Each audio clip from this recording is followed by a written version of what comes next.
Meu nome é Fátima, né? Eu sou pedagoga, ocupo o cargo de TAI, Técnica em Assuntos Educacionais, né? Atualmente eu trabalho na PREI, né, que é a Pró-Reitoria de Ensino do UFB, junto à coordenação de permanência e ações pedagógicas estudantis, que é a CEPAD. Eu sou uma mulher branca, com cabelos na altura dos ombros.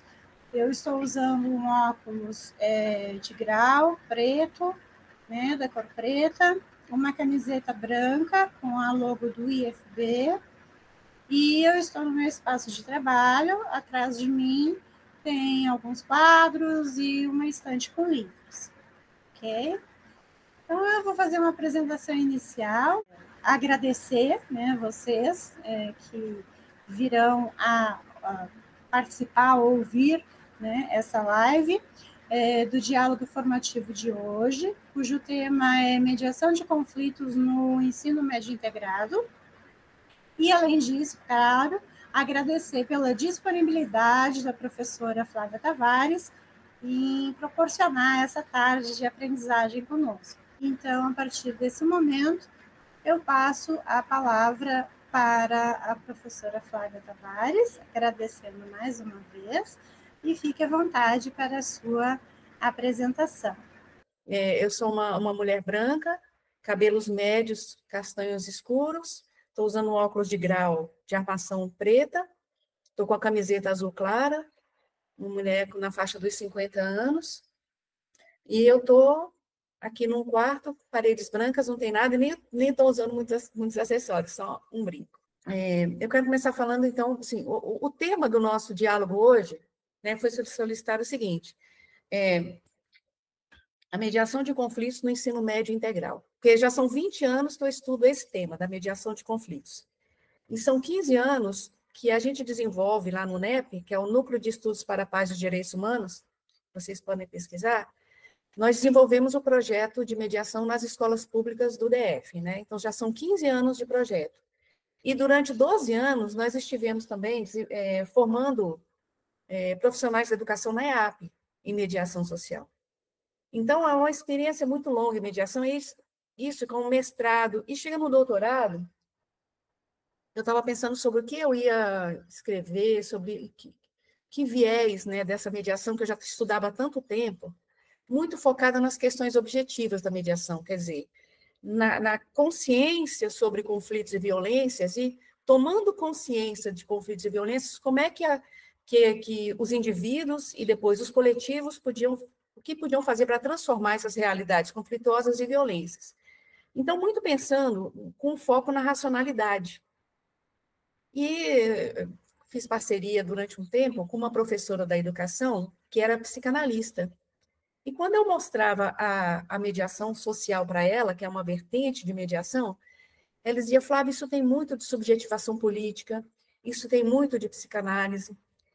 Vamos fazer um doutorado nessa linha, muito pensando na subjetividade, né?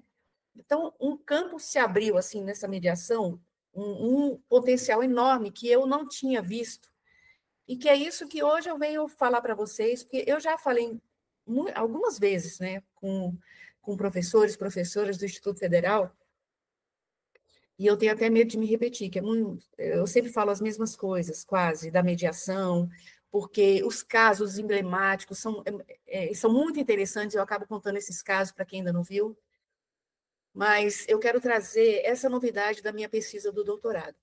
Mas eu preciso passar por alguns pontos para a gente chegar nessa mediação social transformadora, né? Quando a gente fala assim, mediação de conflitos. Primeiro que mediação de conflitos é um mundo, é um campo muito vasto, são várias linhas de mediação. Então, tem gente que fala assim, eu já trabalhei com mediação de conflitos, foi muito bom. Tem gente que fala, eu trabalhei com mediação de conflitos e foi muito ruim, a mediação não funciona. Aí eu sempre falo, olha, mediação de conflitos assim, são vários tipos, são várias correntes, várias vertentes de mediação. E a mediação que tende, a dominante, assim, digamos assim, a corrente dominante do mundo é da mediação norte-americana, é uma mediação para resolução de conflitos. Então, é um método muito utilizado pela comunidade jurídica, no campo do direito. que é a mediação de conflitos tradicional como um método de solução de conflitos, onde o mediador, quer dizer, uma terceira pessoa, colabora para que as pessoas cheguem a um consenso ou a um meio termo. E esse chegar a um meio termo, a um consenso, né, é muito de uma mediação também transformadora para atender interesses também de pessoas em conflito. Então, pessoas que têm interesses ali divergentes, cede um pouquinho aqui, cede um pouquinho ali, então essa mediação ganha-ganha também, que é de uma corrente mais transformadora, ganhou o mundo também.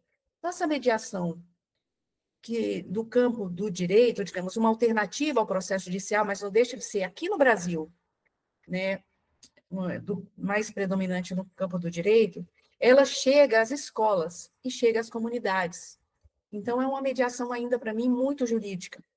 Por isso que no mestrado eu fui pesquisar, como eu queria desenvolver mediação na escola, que era o campo que eu queria trabalhar, eu falei, não, eu não quero essa mediação que tenha essa face jurídica, que está muito impregnada dos termos, partes, por exemplo, do direito.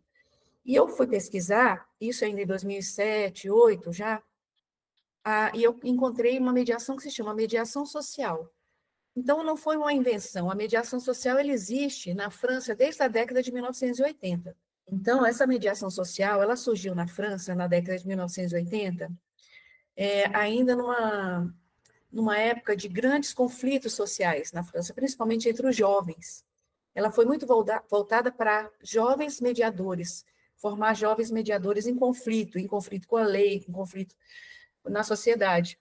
Então, nesses bairros de periferia de Paris, onde os jovens queimavam os carros, e depredavam tudo, eram os jovens, bem entre aspas mesmo, delinquentes, então criaram um programa de mediação social naquele tempo. Mas as coisas foram se desenvolvendo, então era para atender pessoas excluídas de periferia, sabe?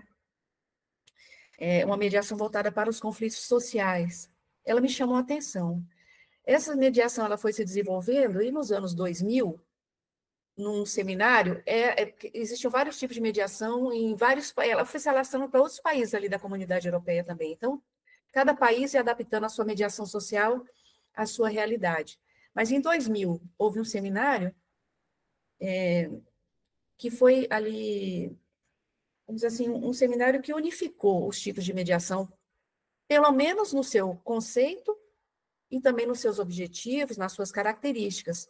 E aí nasce essa vertente de mediação tão desconhecida aqui nos Estados Unidos, aqui no Brasil. Primeiro ela foi para o Canadá, depois veio para os Estados Unidos, pelo Canadá veio para o Brasil, que chama essa mediação social.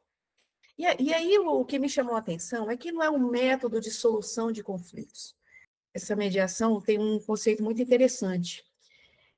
Ela hoje é a mediação social transformadora depois de 15 anos de pesquisa, mas ela nasce como mediação social e ela vem como um processo, olha como é interessante, ela vem como um processo de criação, reparação e fortalecimento do laço social. Então, veja, já me chamou a atenção essa questão de ser um processo. E nas leituras sobre mediação, a gente encontra o seguinte, que conflito não se resolve como uma operação matemática. Não é uma coisa que você resolve hoje, amanhã ele não volta. Né? Então, o processo de transformação do conflito, de uma corrente transformadora, fez bastante sentido. Né? O conflito vai se dissolvendo, e o conflito volta amanhã. O conflito não desaparece. E mais, o conflito como algo positivo. Então, na nossa reunião prévia que fizemos, assim, já deu. Vou resumir aqui para apagar esse slide. A mediação social transformadora é definida como um processo de criação, reparação e fortalecimento do laço social. Né? Então, ela me chamou a atenção porque começa como um processo de criação do laço social. Quer dizer, antes de você lidar com conflitos e violências, você vai pensar em criar o laço social, em criar vínculos entre as pessoas, né? Entre os sujeitos. Para depois você fazer a transformação dos conflitos e trabalhar com as violências. E aí, uma das demandas aqui que apareceram para mim foi o que o IFB, a gente conversando, eu, Emily, Fátima, O que o IFB pode fazer para minimizar os conflitos ou para lidar com os conflitos? Mas a palavra que veio para mim escrita foi minimizar os conflitos. E aí nós conversamos, Emily e Fátima, falou, olha, como a gente faz parte de uma corrente que é francesa e transformadora do conflito, não há que se falar em resolução ou diminuição de conflito. Então, já vem uma característica importante dessa mediação, os conflitos são transformados, tem muito a ver com esse processo de transformação do conflito. E tem uma visão positiva do conflito, né? O conflito como algo que traz crescimento e traz transformação. Então, veja, os conflitos acontecem no dia a dia, desde que de quando a gente nasce até quando a gente morre, todo dia temos conflitos. Nos relacionamos, e o conflito vem das nossas relações, vem o conflito com o mundo exterior, o conflito interno, aí tem o conflito intrapsíquico, o conflito com a gente mesmo. Veja, são tantos tipos de conflito que a gente estuda, então, pensa, o conflito é inerente à vida. Então, a gente tem que ver o conflito como alguma coisa positiva. Isso já muda muito a relação da gente com o conflito, pensando que ele é positivo. O que é negativo é quando esse conflito ele não é trabalhado e ele se repete todo dia, e ele pode crescer. Ele pode se tornar um conflito crônico. Todo dia aquele mesmo conflito, todo dia ele não trabalhado, ele vai crescendo e gerando violências. Então, a gente tem que trabalhar com enfrentamento às violências, ou seja, eliminação das violências, mas não eliminação do conflito. E aproveitar o conflito como uma oportunidade de crescimento e transformação, como uma oportunidade de criar novos vínculos. Ou seja, o conflito, ele sinaliza que as coisas estão mudando. O conflito que sinaliza, ó, isso aqui precisa mudar. Então, todo dia, se a gente prestar atenção no conflito, a gente fala, precisamos fazer uma mudança. Então, a gente se transforma no conflito, a gente transforma a realidade, as situações, e se transforma no conflito. Então, essa visão positiva é muito importante.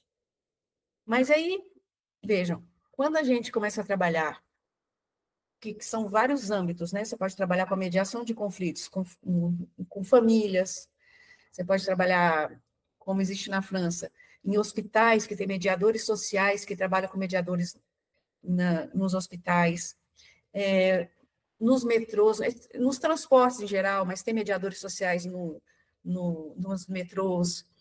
Então, são vários âmbitos que você pode desenvolver no campo jurídico, tudo. E você pode trabalhar com a mediação, que aí eu digo que a mediação social é bastante adequada, em comunidades. Você pode trabalhar em escola, no ambiente de trabalho, né? E em comunidades, que essa mediação social nasceu para isso, trabalhar em escolas, comunidades e espaços de trabalho. Né? Aí, se você pensar no conflito positivo, já é ótimo, mas você tem que pensar que, além dos conflitos, existem violências. E quando você pega escolas públicas de periferia, ou das periferias, por exemplo, do Distrito Federal, onde a gente trabalha desde 2010 com o projeto Estudar em Paz, a gente começa a perceber que não é só o conflito que se apresenta e os conflitos de fundo que você tem que trabalhar nas mediações, mas existem as violências. Então, com o tempo, a gente foi dando mais atenção ao trabalho de enfrentamento e de eliminação dessas violências de fundo do que propriamente dos conflitos. A gente tem que se preocupar muito mais com elas, mas a gente tende a querer trabalhar na eliminação dos conflitos. Mas a gente tem que pensar que as violências é que também determinam condutas, comportamentos, e violências de todo tipo. Então, nas nossas formações com crianças, a partir dos 10 anos, eles já começam a entender que existem vários tipos de violência também. Essa violência direta, que é de sujeito contra sujeito, que pode ser desde física, né, de bater, até usando instrumentos como esfaquear, ou atirar no outro, ou até as violências verbais ou psíquicas, né, essas são as diretas, mas existem outras violências muito mais sutis, que a gente ignora, que são do campo simbólico, né? As opressões, as exclusões, os silenciamentos. Então, essas violências também chamam muita atenção no contexto escolar. E a violência que a gente trabalha mais fortemente para eliminar são as violências estruturais, que são essas violências que vêm da desigualdade social. Essas nos afetam bastante. E o exemplo que é fome, desigualdade, todo tipo de exclusão também, todos os machismos, tudo isso está ligado a tanto a simbólica quanto as violências estruturais, né? Os classismos, homofobias. Então, as mediações, na verdade, as violências, na verdade, elas não estão só num campo específico, né? Elas estão em todos esses campos e elas se retroalimentam.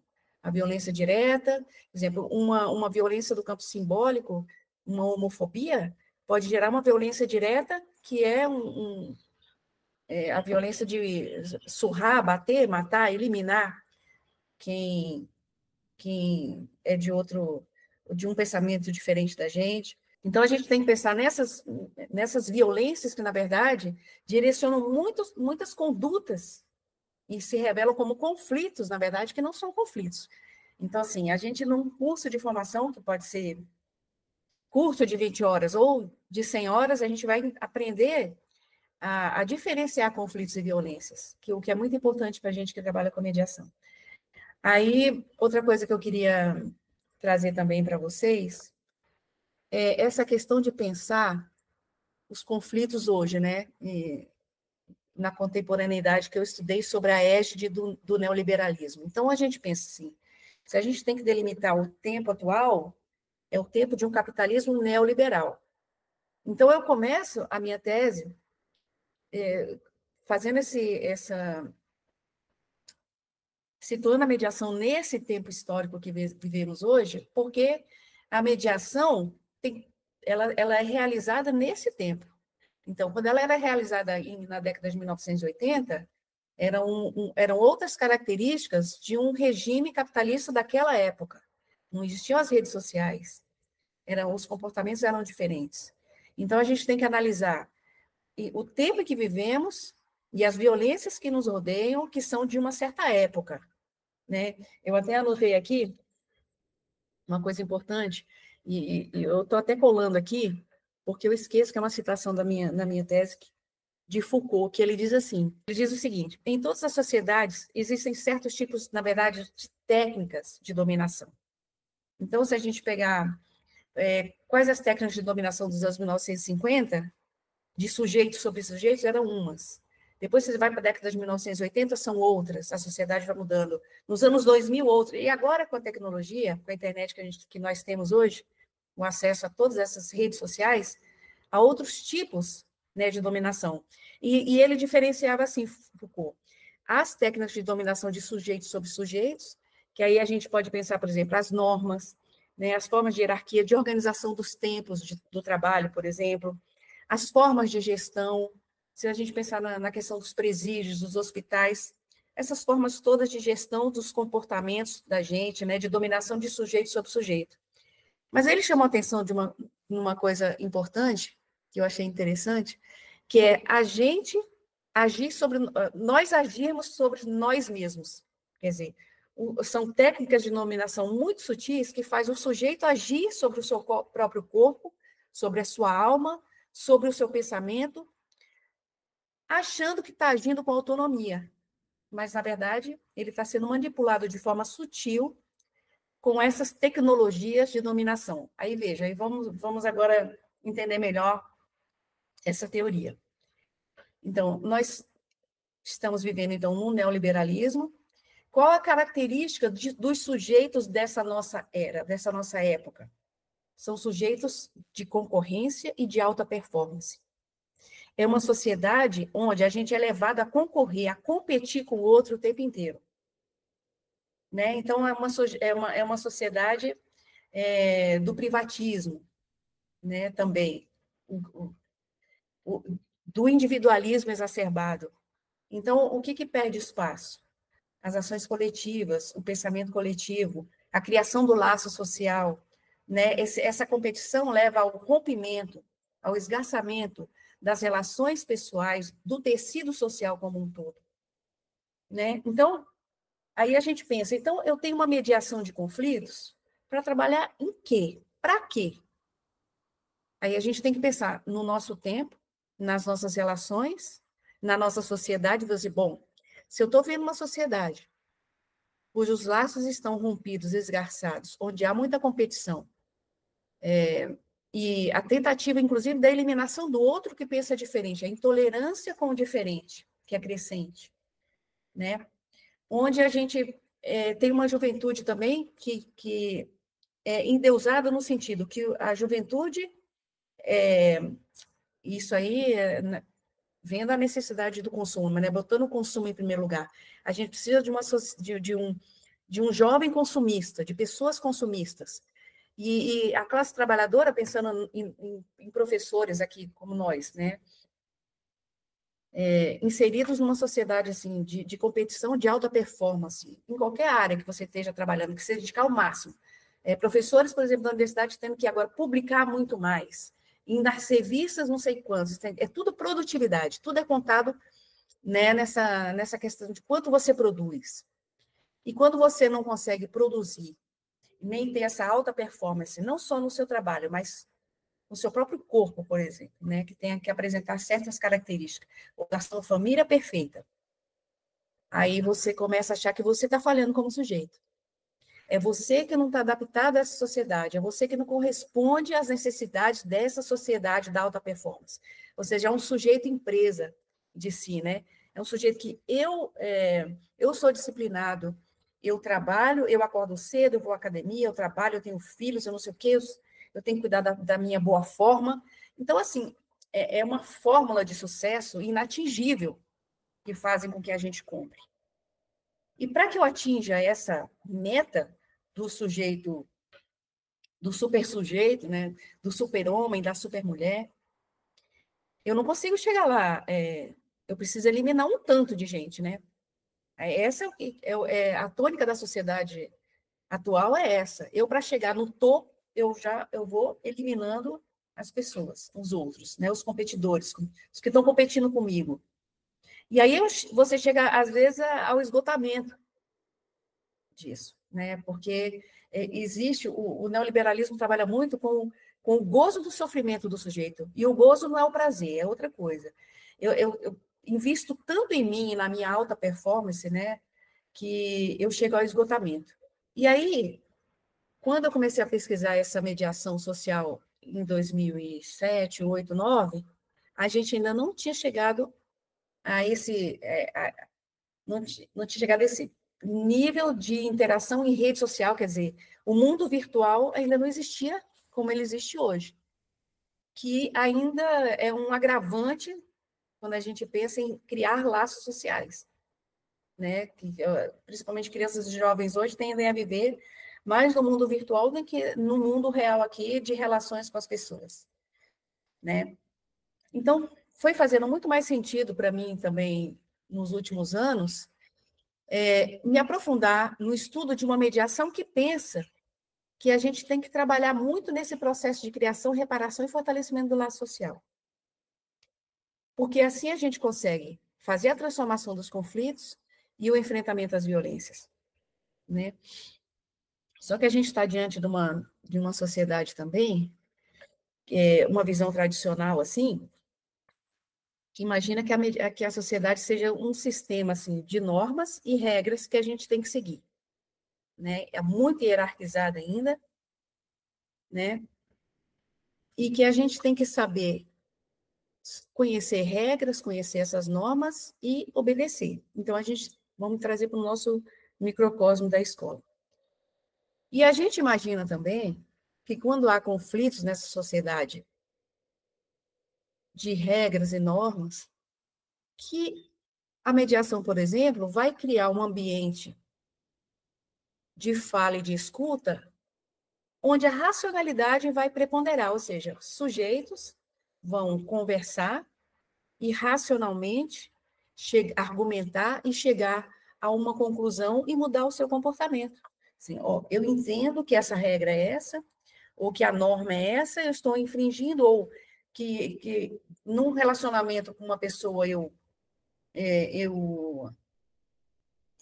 fui descortês, ou eu xinguei, ou eu tratei mal, e agora racionalmente eu entendo que eu agi errado e me desculpe. Crianças e jovens fazem isso nas mediações para se livrar logo do processo. Primeiramente, eles fazem assim. Numa mediação tradicional, os mediadores iam falar exatamente de regras e normas, e você percebeu que você errou quando você fez isso? Sim, eu percebi, me desculpa. Então, faz o pedido de desculpa e a mediação termina ali. Quando a gente trabalha com uma visão de mediação social muito mais profunda, a gente vai entendendo que não tem não existe, a gente não tem que trabalhar, primeiramente, na questão da consciência e da compreensão de normas e regras, porque o sujeito vai infringir novamente. Ele vai fazer de novo, mas ele viu que semana passada ele fez isso, mas ele não aprende. Quantas vezes a gente vê isso? Né? A gente fala tanto, a gente diz tanto quais são as regras, quais são as normas de convivência, e eles continuam fazendo errado e continuam teimando, são mal educados e não são inteligentes, porque aí, com o tempo, a gente começou a pensar que o que determina condutas e comportamentos, isso antes do meu doutorado, tem também uma questão estrutural e simbólica muito mais forte que determina condutas. Por isso que eu trabalhava tanto com a questão das violências, porque um sujeito muito violentado, ele tende a reproduzir violências. E não é com uma conversa na mediação, ou duas, ali num contexto ali neutro, numa sala de mediação, que ele vai simplesmente refletir sobre o dano que ele causou e mudar o comportamento. Se a gente não trouxer, a gente fala essas causas subjacentes. Se a gente não trouxer o contexto daquele sujeito do conflito. Então, o mediador social, ele não vai ver só o comportamento e a conduta. Ele vai querer saber onde você mora, com quem você vive, qual um pouco sobre a sua vida, como é que são os seus relacionamentos.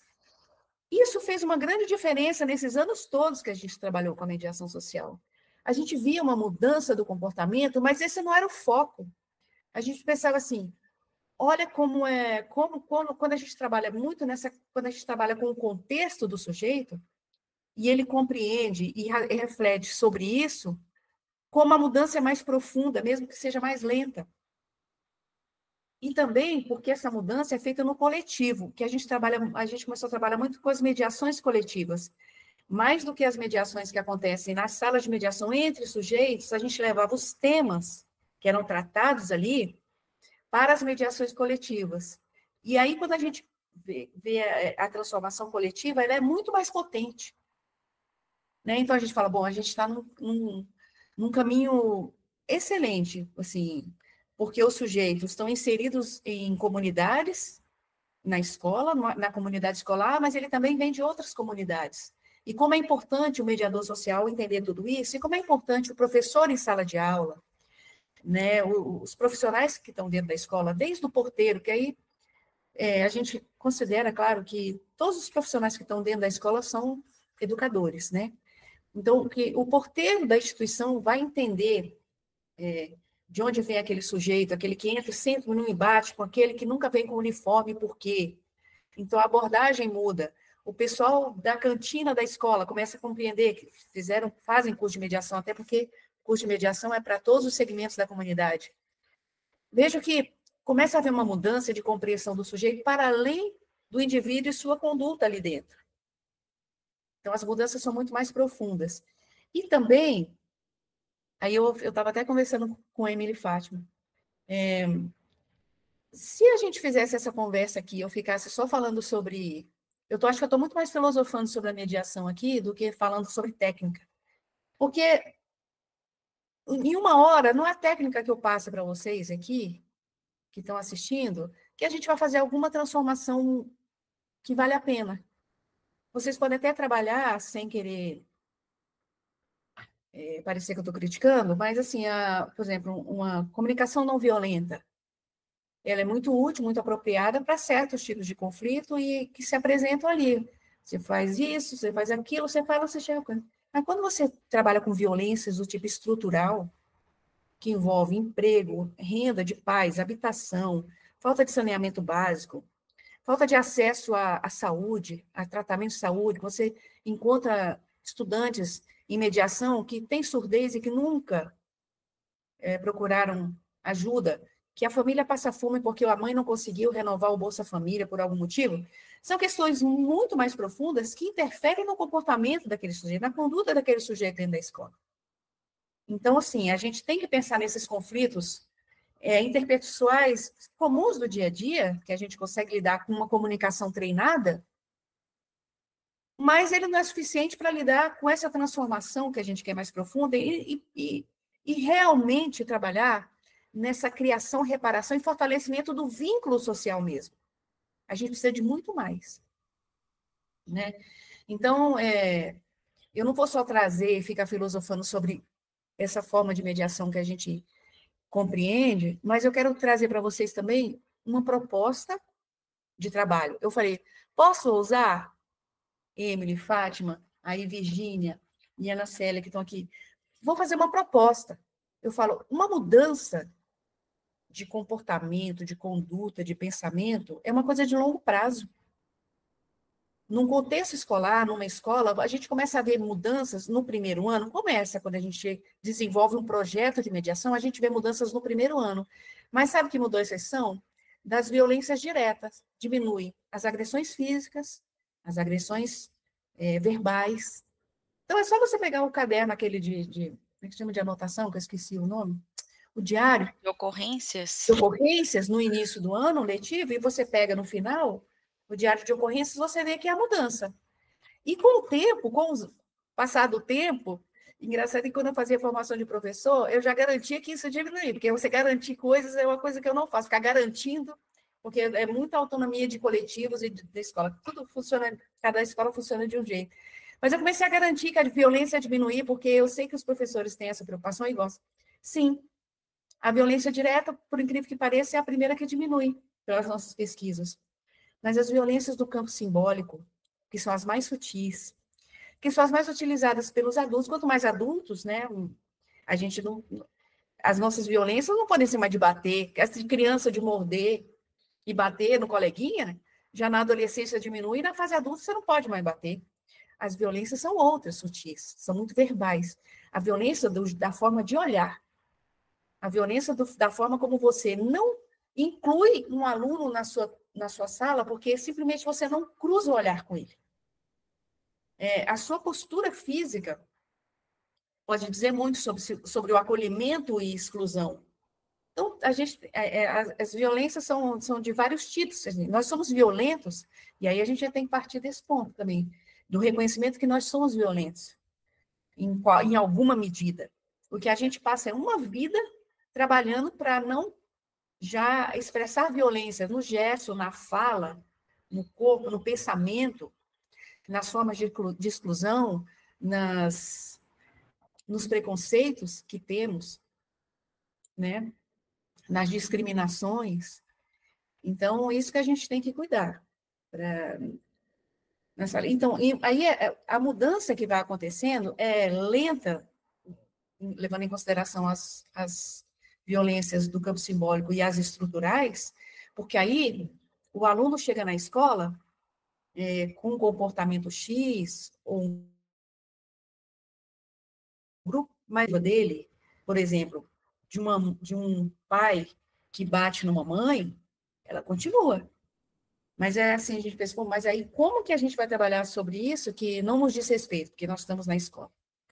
Bom, mas de alguma forma, a gente, já tomando conhecimento de uma realidade violenta de um sujeito, de um aluno nosso, já faz muita diferença. Porque aí a gente vai trabalhar com esse sujeito, aluno violento, que eu digo, esse sujeito violentado que reproduz violência de outra forma. E aí a gente vai se tornando uma instituição e sujeitos menos punitivos. Eu vou dizer, mas agora a gente vai passar a mão na cabeça dos estudantes e vai punir mais? Não é isso. A gente vai, aos poucos, substituindo esses instrumentos, essas normas de punição, por outros instrumentos, outros métodos, outras praxes. E a mediação social transformadora é uma praxis que a gente fala, que é política educativa, cujos resultados são excelentes no sentido não de mudar o comportamento das pessoas individualmente, mas como muda o coletivo como um todo. Quando você tem um coletivo inteiro que sabe que eu tenho um espaço onde eu posso, onde eu tenho acesso e posso falar dos meus conflitos e violências, onde esses conflitos são trabalhados, eu sou levado em consideração, onde eu sou escutado, onde eu sou considerado, né? E você vai fazendo um coletivo que tem mais solidariedade, alteridade. Então, a mudança não é do sujeito, tem que ser de um coletivo como um todo. Essa mudança mais profunda demora, a gente vai começar a ver com 3 anos de trabalho. E é muito difícil você levar um projeto hoje, por exemplo, na rede pública de ensino, por 3 anos. Eu consegui, com uma escola, chegar a 3 anos trabalhando, e depois a escola continua, autonomamente vai levando o seu projeto, mas geralmente eu fico 2 anos, né, quando a gente desenvolve o projeto inteiro de mediação, porque são muitas ações, e essas ações não são como uma receita de bolo, são você tendo essa ideia do que a gente quer passar com a mediação, né, digamos assim, esses pilares, essas orientações macro, cada escola vai desenvolver o seu projeto. Trabalhar com mediação de conflitos. Nós podemos aprender em formações separadamente, formando professores, estudantes, formações de mediação, a gente consegue passar muito do que eu estou falando aqui para vocês. Diferenciar conflitos de violência, como fazer a transformação dos conflitos, como pensar no coletivo para fazer uma transformação, identificar as violências, porque para trabalhar na eliminação das violências, ou no enfrentamento das violências, a gente precisa reconhecê-las, né? Senão a gente não sabe que é violentada. Então, tem todo um trabalho de formação. Mas aí também eu acho uma coisa importante, que além da formação de todos os segmentos na comunidade escolar, quer dizer, a gente estruturar, para estruturar um núcleo de mediação, precisa ter de mediadores formados, e que sejam representantes de todos os segmentos, porque conflitos acontecem entre alunos e professores, entre alunos e gestão, professores e gestão, entre o pessoal também, os servidores, né, terceirizados, corpo técnico administrativo, então tem o pessoal da limpeza. Então, vocês veem que o conflito existe entre todos os sujeitos, de todos os segmentos da comunidade. Então, é preciso que a gente tenha mediadores capazes de colaborar com todos esses segmentos. Então, se é um conflito entre estudantes, os estudantes vão fazer essa mediação no núcleo. Se é conflito entre professor e estudante, então vão 2 mediadores conduzir essa mediação entre professor e aluno. Né? Então, e eles conduzem essa mediação de forma autônoma. E até o espaço que a gente estava pensando, onde que isso poderia acontecer? Por exemplo, na SEDAI, seria um espaço de mediação.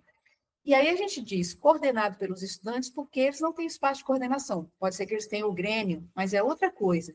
Quando nós, professores, coordenadores, temos um espaço de coordenação, e o tempo de coordenação também durante a semana, os estudantes utilizam o núcleo de mediação para fazer essas coordenações também, e as mediações entre eles e com os outros segmentos. Então, tem a formação e mediação aqui, ó, os estudantes fazendo formação, vocês estão vendo, né? Aqui vou pular o UNB, e em várias escolas aqui do Distrito Federal, onde também eles estão aprendendo a fazer mediação, e isso muda tudo, né? Desde a questão, né, de melhorar a forma de expressar pensamentos, de expressar sentimentos, até como pensar saídas e soluções coletivas. Então, aqui eles estão fazendo a mediação que a gente fala, mediação de mesa, ou uma mediação entre sujeitos, que aí são 4 ou no máximo 6 sentados numa mesa de mediação, no núcleo de mediação. Então, é um tipo de mediação. E também temos as nossas mediações coletivas, que hoje, né, a gente diz, é o nosso carro-chefe do projeto, que como a gente levava os conflitos e violências para serem discutidos nas rodas, as rodas foram tomando vida própria. Então, temos rodas de mediação coletiva acontecendo nas salas, né, todas as salas de professores que permitirem, estudantes fazendo mediação, quanto no núcleo também, com os temas que são levados pelos próprios sujeitos. Então, as mediações coletivas foram tomando bastante espaço também no nosso projeto, desde crianças muito jovens, essas que têm 10 anos, até no ensino médio, aí, lá no Chicão, aqui no Instituto Federal. Então, rodas de mediação coletiva, que acaba criando, né, essas rodas, a importância de desenvolver uma subjetivação coletiva e não individualista e de concorrência. Quando a gente cria um círculo assim, Primeiro que é um processo de humanização muito forte. Sujeitos se olhando, discordando, aprender a discordar, a pensar juntos saídas, apesar das discordâncias, a lidar com o diferente, né? A começar a experienciar de novo que o diferente pode construir saídas que a gente nem pensava, o pensamento diferente, né? E aí, além dessas formações, como eu disse para vocês, é importante que a gente tenha um núcleo. Então, eu tenho aqui algumas imagens também de núcleos de mediação que os estudantes tomam conta, por exemplo, São Sebastião. Aqui eles estão pintando o núcleo, porque a cor da mediação é o lilás, e isso mundialmente foi estabelecido que a cor é o lilás. E aí os estudantes pintam as salas e eles organizam como querem. Aqui ela estava criada, então ela não está ainda enfeitada, mas vocês vejam que ela tem que ter essa mesa redonda para as pessoas fazerem as mediações coletivas conduzidas pelos mediadores. Os mediadores fazem plantão, então o ensino médio integral é ótimo, porque você pode fazer as mediações no contraturno, estabelecer plantões, né, escalas de atendimento, tudo, a sala está sempre com mediadores ali à disposição. Então, é muito importante eles saberem que eu chegando na sala de mediação, eu vou ser atendida por mediadores e vou poder agendar um conflito, né, uma mediação de conflito mais adiante, né, porque você não faz na hora que chega. Eu fiquei com uma dúvida. Quando você mostrou aquelas fotos, né, do o grande círculo, né, várias pessoas ali juntas, fiquei curiosa para entender assim, ali é um núcleo em que as pessoas, todas ali, uma pessoa ali teve um conflito com uma outra pessoa e está todo mundo ali mediando, ou é um grupo que teve um conflito e aí, por isso que tem tantas pessoas? Fiquei curiosa para entender isso. Uhum. São conflitos do coletivo. Às vezes é um conflito, por exemplo, que tem a ver com... Vamos citar um conflito que aconteceu por racismo entre dois sujeitos. Chega na mediação de mesa, essa da mesa, você vai tratar o sujeito com o sujeito e nós vamos tratar daquela violência, racismo, entre os sujeitos que vão ali interagir na mesa. Mas o tema gerador, ou seja, essa violência, ela é levada a ser discutida numa roda maior. Às vezes, ou o sujeito mesmo leva, vamos tratar isso no coletivo? Aconteceu aonde? Na sua turma? Ou está acontecendo na escola como um todo? Então, você leva esse tema para o coletivo também refletir, conversar sobre isso.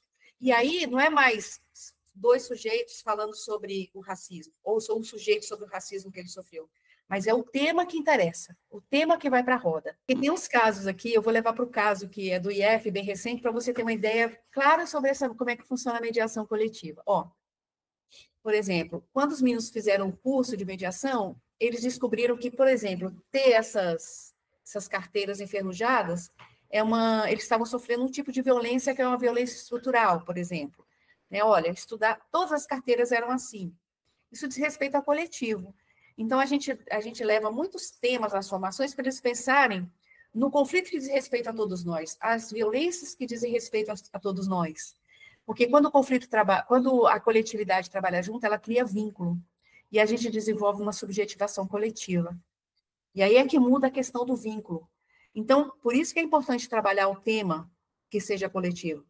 Como também, e eles fizeram essa mudança, os estudantes, uma turma de mediação, fazendo mediações coletivas, conseguiram fazer uma transformação estrutural, digamos, mudaram todas as carteiras da escola deles, né? Outros meninos, numa outra escola, levados a pensar sobre conflitos e violências, a gente fala assim, que violências que vocês sofrem? Aí, passando os slides na formação, eles decidiram que eles iam fazer uma mediação sobre o transporte. E esse caso eu levo sempre porque esse caso também é de estudo na minha tese. Então, estudantes esses aí, por exemplo, de 10 anos, eles, na sala, na formação ainda, eles descobriram que eles eram violentados, porque o transporte que levava eles para a escola era um transporte sucateado, os vidros quebrados, os bancos soltos, não tinha cinto de segurança, e eles decidem, bom, vamos fazer uma mediação para mudar isso. que é uma mudança muito grande para meninos de 10 anos, para uma turma de mediadores de 10 anos. E eles fizeram um processo tal que chegaram até a empresa de ônibus, que é privada, mas presta um serviço público. Então, veja que é um processo riquíssimo para entender o que significa cidadania, direito. Enquanto eles estão fazendo esse planejamento de ações para a mudança dos ônibus, eles estão criando vínculos diferentes. A gente não está trabalhando na mudança do comportamento de um sujeito, mas de um coletivo que juntos, para fazer uma transformação na realidade, eles se transformam nela e criam vínculos sociais muito especiais e de amizade e de afeto também. Mas aí eu quero terminar com esse caso lá do Instituto Federal de Arinos, que eu fui autorizada a trazer. Eu fui lá para uma tarde de formação. E para falar sobre a mediação, como eu estou falando aqui com vocês. Eu falei, então já vamos... Fiz uma apresentação do projeto, assim como eu fiz aqui, o que significa mediação. Eu falei, vamos experimentar. Se a gente fosse trabalhar um conflito aqui, ou uma violência, o que vocês queriam trazer aqui para a nossa roda de mediação coletiva? Veja, eu já estou pensando coletivamente. E aí, eu tenho várias imagens, mas eu trouxe 2. Esse coletivo apresentou pelo menos 10 mudanças que eles queriam fazer. E é isso que acontece nas nossas turmas. Se a gente pudesse levar para os espaços de vocês lá, na sua sala de aula, ou assim, que mudança que a gente gostaria de fazer? E aí, eu levo um cartão da mediação com fases e eu estimulo. Eu falo assim, façam isso nas turmas de vocês, com seus estudantes. E aí eu falei assim, e agora? Nós temos 10 aqui já, rapidamente, 10 pontos que a gente quer mudar. Tinha questão de transporte, questão de uniforme, tinha tanta coisa. E aí, eu falei, se a gente tivesse que escolher uma para começar a trabalhar, não significa que a gente vai eliminar todas as outras, mas vamos começar por uma. E as outras todas a gente vai trabalhando aos poucos. Então, a gente vai ter um coletivo sempre em movimento, né? E aí eu estou com professores, gestores, né, também, coordenadores. E é uma questão muito complexa que eu não vou trazer aqui. Mas aí eles falaram, e falei, e aí, por quê? E eu comecei a perguntar, como é que funciona a substituição aqui? Eles começaram a relatar, funciona assim, funciona assim, funciona assado. E aí eles vão falando, que é uma fase de trazer informações. Eu falei, e como é que funciona nos outros lugares, nos outros campi? Como é que trabalha? Aí começaram a dizer, olha, no campus tal é assim, no outro funciona assim e tal. Eu falei, olha, então vamos fazer uma equipe aqui, os que trouxeram, né, informações, vocês já podiam se juntar e trazer essas informações, como é que funciona? Então, eu já formei um comitêzinho ali. Aí outros trouxeram outras informações. No final, esse grande círculo, ele começou a ter grupos para fazer pesquisas para a gente. Tem hora que eles perguntaram assim, Flávia, a gente já está fazendo uma mediação coletiva de verdade? Eu falei, estamos fazendo uma mediação de verdade. Vamos dar continuidade, ver até onde a gente vai. Então, assim, vocês vão fazer uma mediação coletiva, então, daqui a 15 dias, e já vão trazer essas informações. Como é que funciona nos outros espaços, como é que são feitos, como é que a gente pode fazer a adaptação para a nossa realidade. E aí, outras coisas foram decididas ali, e eu fui embora. E deixei o coletivo lá. Em 30 dias, eu tive que voltar. Por quê? A coisa andou. Eu fui convidada, então, para conduzir a nova mediação. Lá estou eu com 60 participantes de novo, numa outra mediação, que eu não estou com a imagem aqui. E aí, eles me trouxeram as formas de substituição de professores de vários outros espaços, para a gente saber como é que funciona. Eles escreveram praticamente uma dissertação. Foi incrível, assim, de ideias. E aí, tinham questões que envolviam os estudantes também, porque as substituições também afetam os estudantes, claro. Porque, então, se o professor sai de português, a professora de português sai, aí tem mais aula de matemática. E aí, como é que os estudantes... A gente não pode deixar os estudantes sem aula, né? Então, como é que funciona isso? Então, tem uma hora que eu perguntei assim, eu falei, eu vou sair do meu papel de mediadora, que eu sei que vocês vão chegar lá por conta própria, mas como o tempo é curto, eu preciso adiantar. E eu ia falar, que tal perguntar para eles? Eu falei, que tal perguntar para os estudantes? Se eles têm alguma ideia, para eles não ficarem ociosos quando o professor não está, porque eu tenho certeza que eles vão trazer grandes saídas, soluções, inovações. E um professor lá que tinha feito essa pergunta, o que a gente faz com os estudantes? E eu falei, faça uma mediação com eles. Pergunte para eles. Gente, quando eu voltei, além dessa, tipo, um trabalho incrível de sugestões de forma de substituição, tinham feito as mediações com os estudantes e eles trouxeram ideias incríveis. Eles dando aula para eles mesmos, e que não envolvia só português ou matemática. Eles queriam suprir também deficiências em certas matérias que uns podiam dar para os outros. E também apareceu arte, apareceu educação física, apareceu muita coisa também. Eu quero dizer que quando você envolve, então, toda a comunidade numa transformação de um conflito que diz respeito a todos os segmentos, você vai criar vínculos diferentes. A questão das violências simbólicas, né, psicológicas, né, intergeracionais que apareceram aqui, elas tendem a diminuir drasticamente. Mas você não está trabalhando na catequização, na inculcação de normas, né? Você não está trabalhando na mudança do comportamento daquele sujeitinho ali. Você está trabalhando um coletivo inteiro a partir da sua mudança também, porque os professores todos estão trabalhando de outra forma.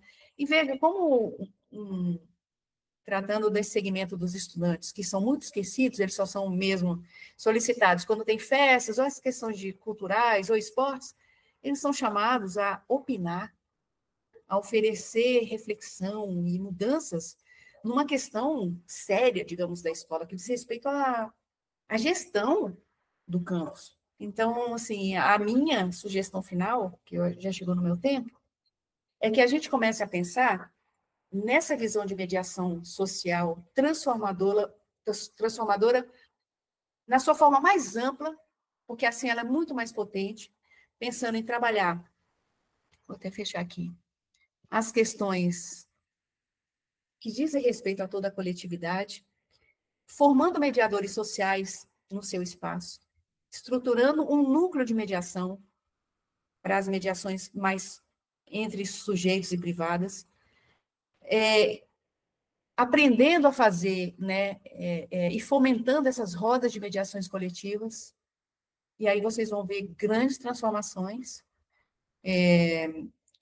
de conduta a partir de reflexões e de perceber os afetos, né, porque daí eu comecei na minha tese e fui para o outro lado, que a gente tem que pensar na sociedade também como esse circuito de afetos. E a gente tem que pensar que não é tudo acontece na racionalidade, pensando conscientemente, vou mudar isso, vou fazer isso. Não é assim que funciona. Os afetos, né, estão circulando o tempo inteiro e muitas vezes determinando nossas condutas e nossos pensamentos. Então, nós precisamos de novos afetos criados nessas relações que vão gerar novas ideias. E assim, novas relações, novas ideias, que vêm desses novos afetos e que nós vamos refletir sobre eles juntos. Tem menos a ver com a questão racional e mais com a questão de afetos e relações. Essa proposta é uma de regulação horizontalizada. Quando a gente forma uma turma de estudantes, na escola pública aqui do DF, a gente chama, são 30, 25 mini orientadores educacionais, que a gente já começa a diluir muito o trabalho da gente, né? Quer dizer, diminui a carga de trabalho da gente, porque a gente tem mais gente compreendendo o que a gente faz e colaborando com o coletivo. Aí você forma professores também, já tem uma grande mudança. E os estudantes vão formando outros estudantes. Então, se a gente quer mudar uma cultura de violência e de conflitos não trabalhados, a gente tem que começar assim, de pouco, e vai horizontalizando. O que chega de conflito, por exemplo, na SEDAI, vai ser bem menos. O que chega na orientação educacional, ou para a diretora resolver, são muito poucos, porque a comunidade começa a se regular, a tratar dos seus conflitos e violências. Então, é interessante ver esse movimento. Os conflitos vão sendo geridos ali, né? Já se forma um grupo de mediadores, e aí, né, vai se reproduzindo isso em outros espaços. E aí, você citou em um dado momento a palavra autonomia, né?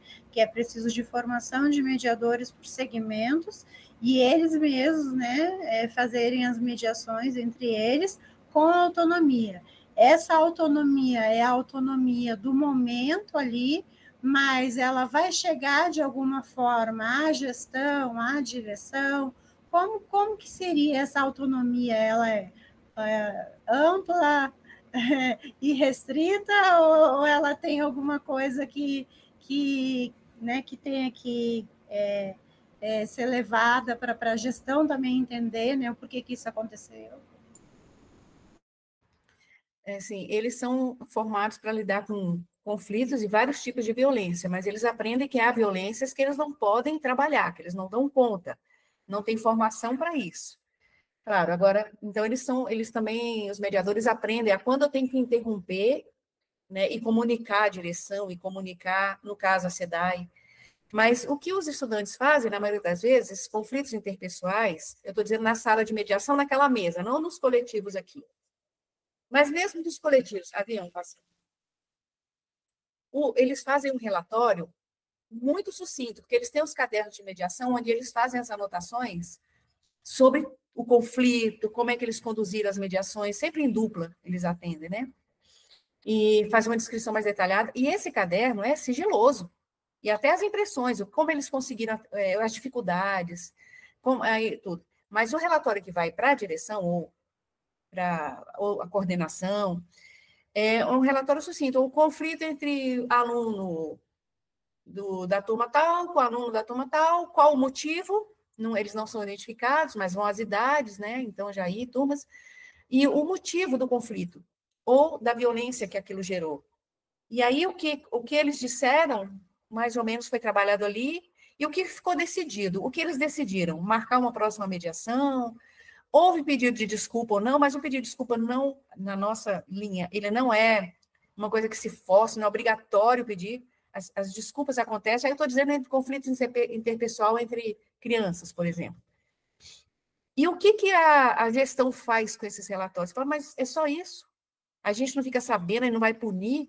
Se a escola, as escolas continuam com o seu sistema punitivo, né, com as suas regras disciplinares e tal, muito difícil abandonar. Mas eles abrem um pouco mão de chamar o pai ou fazer alguma coisa se for para a mediação, se tem a mediação como um sistema paralelo, né? Ela não substitui o sistema disciplinar, ela é um sistema paralelo. Mas a escola vai poder fazer um mapeamento de conflitos e violências e vai trabalhar de outra forma, não diretamente com o sujeito, mas de uma forma coletiva, porque a gente sempre sabe que o que acontece com aquele sujeito está acontecendo com muitos outros. Outros estão passando por aquilo, estão sofrendo com aquilo, a gente sabe que funciona assim. Então, a gente faz um trabalho mais coletivo. Quando é algo sério, grave, que é preciso envolver pais ou outras instituições, né?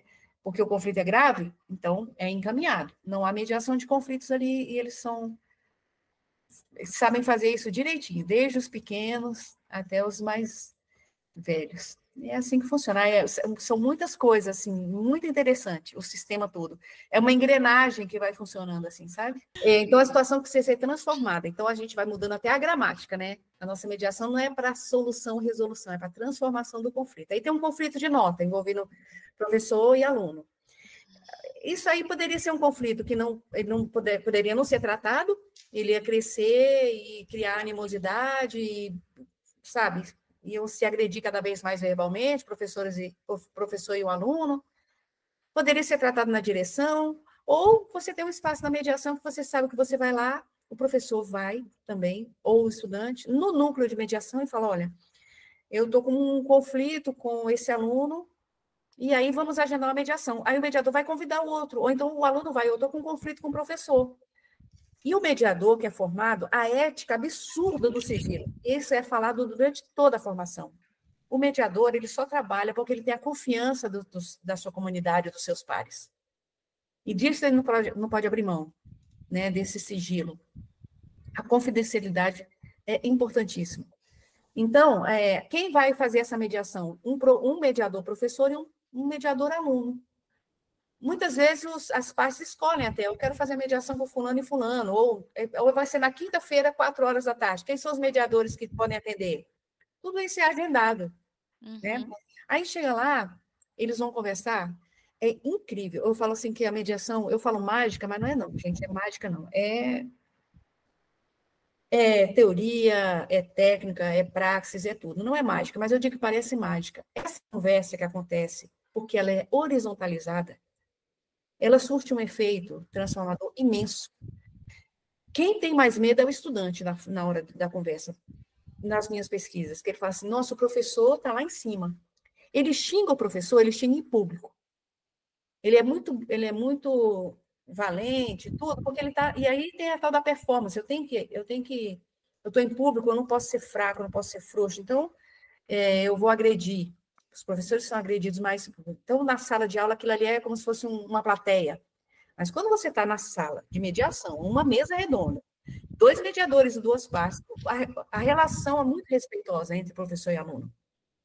E ali os mediadores estão cuidando dessa fala, dessa forma de comunicar. Porque diz assim, você quer transformar esse conflito, então cuidado com o que você fala, porque o outro quer ser escutado. Então há uma fala do mediador nisso, uma preparação, né? E aí o mediador faz perguntas para o estudante sobre a vida dele, do professor, e a gente descobre coisas assim. Professor, eu estou assim, agressiva, porque eu estou grávida. Você descobre ali. Minha mãe não sabe, minha família não sabe. E descobre uma gravidez de adolescência tratando da nota. Estou dizendo um exemplo. Uhum. E o professor, que odiava aquela menina, e ele disse isso, eu odiava essa menina.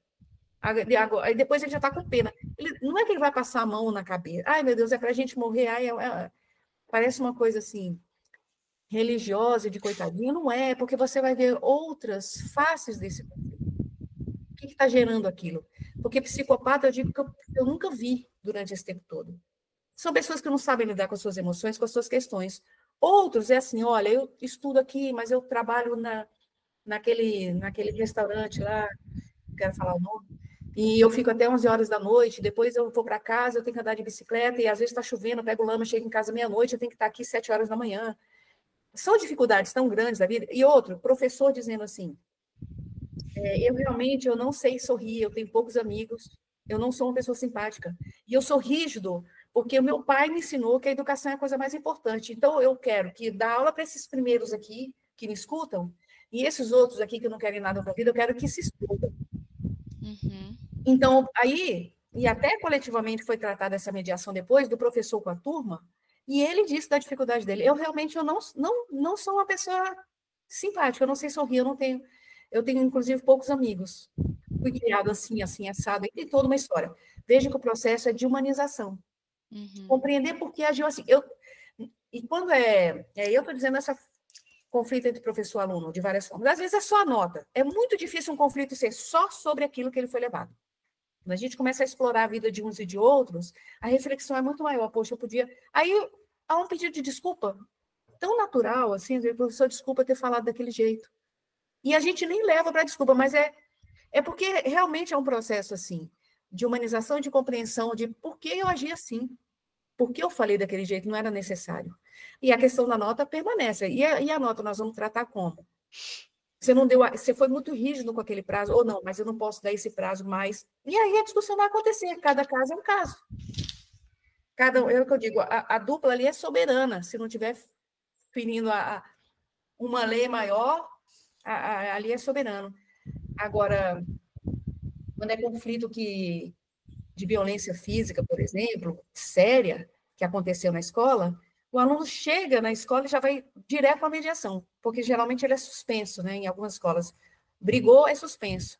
Quando volta, não vai nem para a sala. Eles vão ser punidos, já chamar o pai, vai ser suspenso. Mas se não tiver esse espaço de reflexão, não adianta nada. Ele volta, eles vão continuar brigados ou se ameaçando. Então, por isso que a mediação é importante. É esse espaço de pensar o que aconteceu, por que eu agi assim, por que eu falei assim, por que eu bati. E aí, explorando outros aspectos da vida de uns e de outros, é impressionante como os mediadores falam assim, o Flávio, dá até raiva, porque às vezes ele já vem conversando, o mediador querendo fazer uma grande mediação, 5 dias depois, o motivo da briga, da agressão física já não é nem aquele, é outro. E o mediador social, ele tem que chegar mais profundamente, os motivos são outros.